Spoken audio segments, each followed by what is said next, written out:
Hello everyone, ট্রান্সলেশনের আরও একটি নতুন ক্লাসে সকলকে স্বাগত। যারা প্রথম থেকে ক্লাস দেখছো কোনো রকম স্কিপ না করে ক্লাসটি দেখতে থাকো।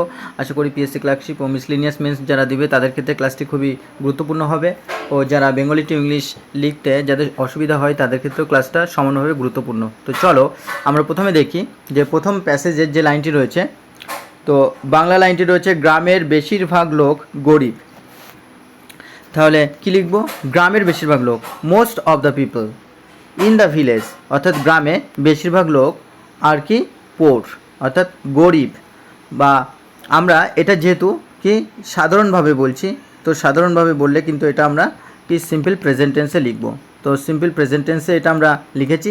আর সিম্পল প্রেজেন্ট টেন্সের অনুযায়ী এখানে কিন্তু সাবজেক্ট হচ্ছে most of the people in the village, এটাই কিন্তু সাবজেক্ট। আর এখানে ভার্বের কাজ হচ্ছে, অর্থাৎ অক্সিলারি ভার্ব যেটা রয়েছে আর, এটাই কিন্তু মেন ভার্বের কাজ করছে। আর পোর এবং সেটা হচ্ছে গরিব, এটা অবজেক্টের কাজ করছে।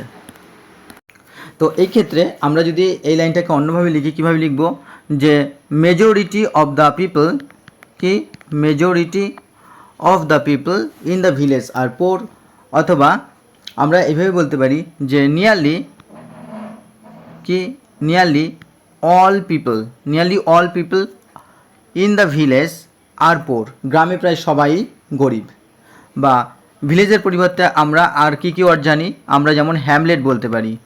হ্যামলেট কি most people in the village বা ইন দ্য হ্যামলেট বা ইন দ্য রুরাল এরিয়া, এই কথাটাও কিন্তু আমরা ব্যবহার করতে পারি। রুরাল এরিয়া আর কি পোর বা গরিব। বা আমরা বলতে পারি কি নিডি বা প্রয়োজন, বা আমরা বলতে পারি ইম্পোভারাইজড অর্থাৎ হতদরিদ্র। তো এই সমস্ত ওয়ার্ডগুলিও দিয়ে তোমরা অল্টারনেট সেন্টেন্স বানাতে পারো। তো চলো আমরা পরের বাক্যটি লক্ষ্য করি। পরের বাক্যটি আছে, সেই জন্য পুরুষ ও মেয়েদের প্রায় সকলেই সারাদিন কাজ করে। সেই জন্য অর্থাৎ সেই কারণে আমরা বলবো দেয়ারফর, কি পুরুষ ও মেয়েদের প্রায় সকলেই, তাহলে almost all men and women, তাহলে এটা হচ্ছে সাবজেক্ট। তো অল মেন অ্যান্ড ওমেন হচ্ছে সাবজেক্ট। তো অলমোস্ট অর্থাৎ প্রায়, অল মেন অ্যান্ড ওমেন প্রায় সমস্ত বা পুরুষ ও মেয়েদের প্রায় সকলেই কি ওয়ার্ক, তো এটা যেহেতু প্লুরাল সাবজেক্ট, তো আমরা সেই অনুযায়ী ভার্বটাকেও কিন্তু প্লুরাল লিখব, অর্থাৎ ভার্বের সাথে এস বা ইএস যুক্ত করতে পারবো না, যেহেতু থার্ড পার্সন সিঙ্গুলার নাম্বার নয়। তো almost all men and women work through out the day, অর্থাৎ সারাদিন তারা কাজ করে। বা আমরা বলতে পারি হেন্স, এই কারণে, হেন্স অর্থাৎ এই কারণে। বা আমরা সো বলতে পারি হেন্স সো, তোমরা যেটা লিখতে পারো লিখবে।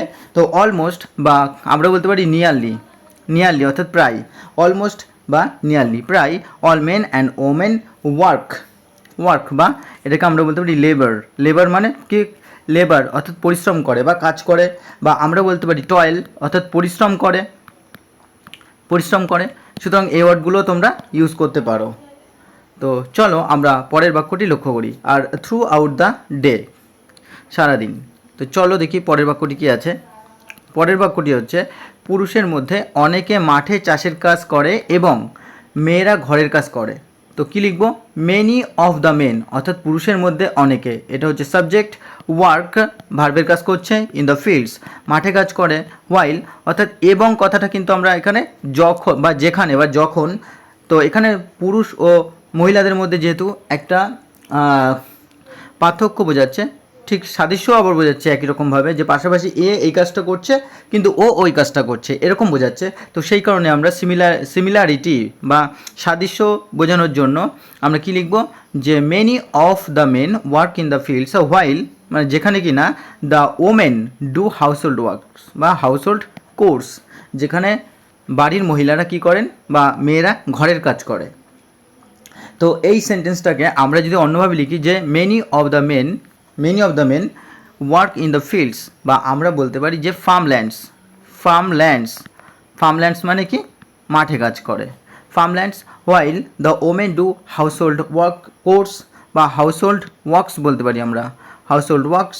বা আমরা বলতে পারি কি ডোমেস্টিক অর্থাৎ ঘরোয়া কাজ করা, ডোমেস্টিক ওয়ার্কস বা হাউসহোল্ড ওয়ার্কস বা হাউসহোল্ড কোর্স বলতে পারি বা ডোমেস্টিক কোর্স বলতে পারি, বা আমরা হাউস ওয়ার্কসও বলতে পারি, হাউস ওয়ার্কস। তো তোমরা সেন্টেন্সটাকে কিন্তু এইভাবেও তৈরি করতে পারো। তো চলো আমরা পরের বাক্যটি লক্ষ্য করি। পরের বাক্যটি আছে কতক লোক, মানে কত লোক অন্যের বাড়িতে কাজ করে। তো এখানে কত লোক বলতে বেশ কিছু জনকে বোঝাচ্ছে। তো সাম পিপল, বা আমরা বলতে পারি এ ফিউ পিপল, তো সাম পিপলও লিখতে পারো, এ ফিউ পিপলও লিখতে পারো। ওয়ার্ক, কাজ করে, যেহেতু এখানে সাবজেক্ট কি, সাবজেক্ট হচ্ছে প্লুরাল, তো সেই কারণে আমরা ভার্বের সাথে এস বা ইএস যুক্ত করলাম না। তাহলে কি সাম পিপল বা a few people work at other people's houses, অর্থাৎ অন্য অন্য লোকের বাড়িতে কাজ করেন। বা এখানে আমরা সেভারাল কথাটাও ব্যবহার করতে পারি, কি সেভারাল পিপল, মানে গুটি কতক লোক কি কাজ করেন অন্য মানুষের বাড়িতে। তো চলো আমরা পরের বাক্যটি লক্ষ্য করি। চাষিরা সকালবেলা গরু, মোষ, লাঙল প্রভৃতি লইয়া বলতে এখানে নিয়ে মাঠে যায়। তো চাষিরা আমরা এখানে লিখব ফার্মার্স। তো ফার্মার্সকে কিন্তু আমরা কাল্টিভেটরসও বলতে পারি, কি কাল্টিভেটরস মানেও চাষি, ফার্মার্স, কাল্টিভেটরস, বা আমরা জানি আরেকটা ওয়ার্ড পিজেন্টস। তো কি ফার্মার্স, কাল্টিভেটরস বা পিজেন্টস গো টু, তো এক্ষেত্রেও কিন্তু প্লুরাল হওয়ার কারণে সাবজেক্ট আমরা কিন্তু গো, ভার্ব 1 নম্বর ফর্ম, অর্থাৎ ভার্বটাকে আমরা প্লুরাল রাখছি। গো টু দ্য ফিল্ডস, মাঠে যায়, ইন দ্য মর্নিং, সকালবেলায় মাঠে যায়। কি নিয়ে যায় তারা সকালবেলা, চাষিরা সকালবেলা মাঠে যায়, এবং কি নিয়ে যায় সেটা লিখব। যে এখানে অক্সেন ব্যবহার করা হয়েছে, তারা তো বলদ গরু নিয়ে যায়, তারা গাই গরু নিয়ে যায় না। তো সেই কারণে কি উইথ অক্সেন বলদ গরু, বাফেলোস মহিষ নিয়ে যায়, অ্যান্ড প্লাউস, এবং কি নিয়ে যায় লাঙল তারা নিয়ে যায়। তো আমরা লিখলাম যে farmers go to the fields বা ফার্মল্যান্ডস ইন দ্য মর্নিং, সকালবেলা, উইথ অক্সেন, বাফেলোস অ্যান্ড প্লাউস। তো আমরা এইভাবেও লিখতে পারবো। আর চলো আমরা পরের বাক্যটি লক্ষ্য করি। পরের বাক্যটি আছে এবং সমস্ত দিন তথায় কাজ করিয়া, অর্থাৎ সেখানে কাজ করে কি করে সন্ধ্যাবেলা বাড়ি ফিরে আসে। তাহলে কি লিখবো, অ্যান্ড, আচ্ছা এখানে কাজ করিয়া, তো আমরা এই ওয়ার্কটাকে ওয়ার্কিং করব, অ্যান্ড ওয়ার্কিং, তাহলে কি লিখবো, and working their all day return, এটাকে আমরা রিটার্ন করব, কারণ কাজ করিয়া এটা কিন্তু আমরা কি এটাকে আমরা ওয়ার্কিং করে, অর্থাৎ এটাকে কিন্তু আমরা কমপ্লিট ভার্ব রাখলাম না, এটাকে আমরা ইনকমপ্লিট ভার্বে পরিণত করলাম, কারণ কাজ করিয়া, এখানে কাজ করিয়া বলা হচ্ছে। আর কাজ করিয়া আমরা জানি এটাকে আমরা কি করতে পারি, পার্টিসিপল করতে পারি, পার্টিসিপল ফর্ম এটাকে করা হলো, প্রেজেন্ট পার্টিসিপল। তো কি and working their all day, এবং সেখানে সারা দিন কাজ করিয়া বা তথায় সমস্ত দিন কাজ করিয়া, return home in the evening, সন্ধ্যাবেলায় বাড়ি ফেরে। তো এটা কিন্তু আগের সেন্টেন্সের একটা শেষ পার্ট, বা এটা লাস্ট পার্ট কিন্তু কি আগের সেন্টেন্সের। তো সেখানে কমা ছিল, কমার পরে কি এবং সমস্ত দিন তথায় কাজ করিয়া, কারা, এখানে কিন্তু সে কাল্টিভেটার্সদের কথা বলা হচ্ছে, কাল্টিভেটার্স বা সেই সমস্ত ফার্মার্সদের কথা বলা হচ্ছে, যারা সমস্ত দিন কাজ করে লাঙল মোষ, গরু এবং সেগুলোকে নিয়ে কাজ করার পরে এবং সমস্ত দিন কাজ করে রিটার্ন হোম, অর্থাৎ বাড়ি ফিরে যায় ইন দ্য ইভিনিং, বা আমরা বলতে পারি গো হোম, বাড়িতে যাই, বা আমরা বলতে পারি যে কি কাম ব্যাক হোম। তো কাম ব্যাক হোম বা গো হোমও লিখতে পারি ইন দ্য ইভিনিং, অর্থাৎ সন্ধ্যাবেলায় তারা বাড়ি ফিরে যায়। তো চলো আমরা পরের বাক্যটি লক্ষ্য করি। অনেক সময় তাহাদের ভাত, ডাল ইত্যাদি মাঠে লইয়া যাইতে হয়। তো এখানে আমরা কি লিখব, অনেক সময় তাহাদের, তাহলে অফেন মানে অনেক সময়, বা আমরা বলতে পারি ফ্রিকুয়েন্টলি মানে প্রায়, ফ্রিকুয়েন্টলি বা অনেক সময় কি এখানে দে আর টু বলবো। দে আর টু কেন বলবো, কারণ যাইতে বা যেতে হয়। তো প্রতিদিন যেটা করতে হয়, অর্থাৎ একটা হ্যাবিচুয়াল ওয়ার্ক যেটা কিনা করতে হয়, তেমন যদি বোঝায় তাহলে আমরা প্রথমে সাবজেক্ট বসাবো, তারপরে ইজ আর বসাবো, দেন টু প্লাস V1 ব্যবহার করব, দেন আমরা আদার্স বসাবো। তো এইভাবে কিন্তু, যেমন আমাকে প্রতিদিন বাজারে যেতে হয়, তাহলে কি I am to go to market, আমাকে প্রতিদিন বাজারে যেতে হয়, কি I am to go to market, আমাকে প্রতিদিন বাজারে যেতে হয়। কিন্তু আমাকে প্রতিদিন বাজারে যেতে হবে, যখন যেতে হবে অর্থাৎ ভবিষ্যৎ বোঝাবে, সেই ক্ষেত্রে আমরা সাবজেক্ট প্লাস হ্যাজ অথবা হ্যাভ, অথবা তারপরে ভার্বের 1 নম্বর ফর্ম। দেন কি বসাবো, এখানে একটা টু আসবে, হ্যাজ টু অথবা have to plus V1 plus আদার্সই ধরলাম এখানে। তো যেমন আমাকে প্রতিদিন স্কুলে যেতে হয়, তাহলে কি লিখব, I have to go to school, কি ডেইলি বললাম, প্রতিদিন যেতে হয়। তো এই ক্ষেত্রে যখন ভবিষ্যৎ বোঝাবে তখন যেতে হবে, আর যখন প্রতিনিয়ত যেতে হয়, হ্যাবিচুয়াল ওয়ার্ক, প্রতিদিন যেতে হয় যেটা, সেটা কিন্তু আমরা am is are, subject plus am is are plus to plus V1 তারপরে বাদবাকিটুকু বসিয়ে দিই। তো ঠিক এখানেও যেহেতু অনেক সময় তাহাদের ভাত ডাল ইত্যাদি মাঠে লইয়া যাইতে হয়, অর্থাৎ যেতে হয়, তো এখানে যেতে হবে বোঝাচ্ছে না, তো সেই কারণে আমরা আর ব্যবহার করব। অফেন বা frequently they are to carry, তাদেরকে বয়ে নিয়ে যেতে হয় কি রাইস, লেন্টিস বলতে এখানে ডাল, তো ভাত ডাল ইটিসি টু দ্য ফিল্ড, অর্থাৎ মাঠে তাদেরকে বয়ে নিয়ে যেতে হয়। এই কারণে কিন্তু আমরা এই সেন্টেন্স বা এই ফর্মটি কিন্তু আমরা ব্যবহার করব। তাদেরকে ক্যারি করতে হয় বা তাদেরকে ব্রিং করতে হয় বা তাদেরকে টেক বলতে পারি, তাদের নিয়ে যেতে হয় কি টু ব্রিং, টু টেক বা to carry rice lentils etc to the field, মাঠে। তো চলো আমরা পরের বাক্যটি লক্ষ্য করি।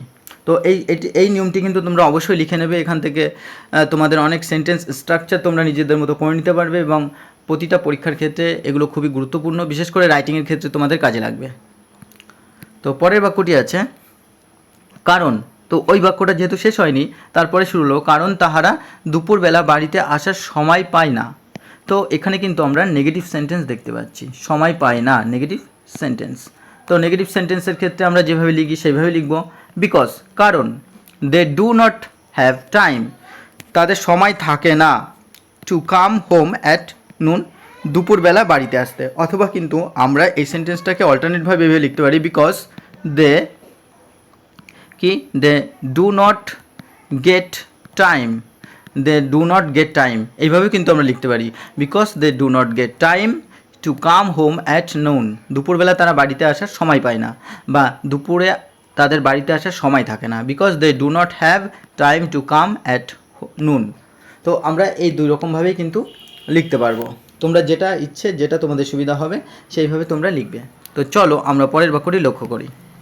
পরের বাক্যটি আছে গ্রামের কিছু লোক শহরে চাকুরি বা ব্যবসা করে। তো সাম ভিলেজার্স বা আমরা বলতে পারি a few villagers, some villagers বা এ ফিউ ভিলেজার্স বা আমরা বলতে পারি কি সেভারাল ভিলেজার্স ওয়ার্ক। তো এটা যেহেতু প্লুরাল, তো সেই ক্ষেত্রে আমরা ওয়ার্কই বসালাম, ওয়ার্ক এটা ভার্ব, কি জবস, ওয়ার্ক জবস অর্থাৎ চাকুরি করেন, অর রান বিজনেস, কি run businesses in the city, শহরে ব্যবসা করে অথবা চাকুরি করেন। তো এটাকে আমরা জবসের পরিবর্তে আমরা কিন্তু সার্ভিসেসও বলতে পারি, সার্ভিসেস। তো সাম ভিলেজার্স কি work services or run businesses or run trades বলতে পারি আমরা, ট্রেডস বিজনেস বা ব্যবসা করেন, বা আমরা কোম্পানিস বলতে পারি কি কোম্পানিস, বা আমরা বলতে পারি কি এন্টারপ্রাইজেস অর্থাৎ ব্যবসা করেন। তো আমরা কিন্তু এইভাবে কিন্তু লিখতে পারবো। তো অবশ্যই এক্সট্রা ওয়ার্ডগুলো তোমরা লিখে নেবে। ইন দ্য সিটি বা আমরা বলতে পারি ইন দ্য টাউন, শহরে, বা ইন দ্য আরবান এরিয়াও বলতে পারি আমরা, আরবান এরিয়া। আর আরবানের অপোজিট হচ্ছে কি রুরাল এরিয়া, গ্রাম। তো চলো আমরা পরের বাক্যটি লক্ষ্য করি। পরের বাক্যটি আছে এই রূপ চাকুরিয়া ও ব্যবসায়ীদের কেউ কেউ রাত্রিতে বাড়ি ফেরে। তো কি লিখব, সাম অফ দিস জব হোল্ডার্স, অর্থাৎ এই চাকুরিয়া অর্থাৎ যারা চাকরি করেন তাদের মধ্যে কেউ কেউ কী করেন, অ্যান্ড বিজনেসম্যান, এবং যে সমস্ত বিজনেসম্যানরা রয়েছে যারা বিজনেস করেন, রিটার্ন হোম অ্যাট নাইট, অর্থাৎ রাত্রিতে তারা বাড়িতে ফেরেন, বা come back home at night, বা আমরা বলতে পারি কি go back home at night, রাত্রে বাড়িতে ফিরে যান। তো এইভাবে কিন্তু আমরা সেন্টেন্সটাকে লিখতে পারবো। সুতরাং তোমরা যেটা খুশি সেইভাবে তোমরা লিখবে।